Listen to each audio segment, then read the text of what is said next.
breaking news.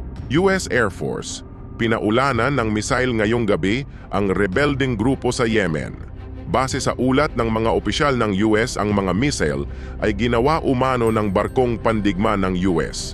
Ngayon ang mga US military ay naghihintay lamang ng tugon kung ano ang sagot ng bansang Yemen tungkol dito.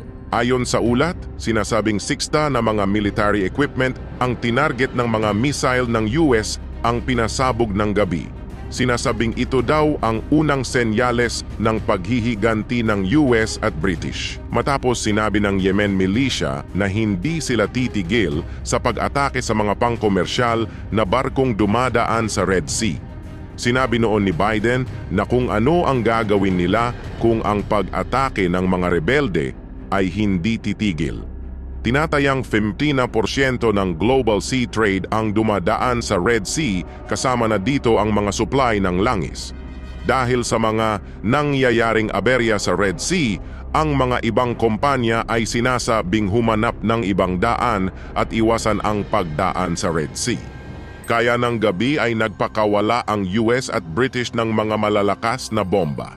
Tinatayang 151 na missile ang pinakawalan ng gabing yon. Sinasabi ng White House na ang mga tinarget lang daw nila, umano, ay ang mga sandatang pandigma at mga defense radar. Sinabi na ni Biden na hindi nila tino-tolerate ang sinuman na umatake sa kanilang mga tauhan at kaalyado maging sa mga malayang paglalayag. Ngunit kinondena ang pag-atake na ito ng Iran na ngayon ay nagsusuplay umano ng mga gamit pandigma at pera sa rehiyon. Manatiling updated sa mga susunod na upload.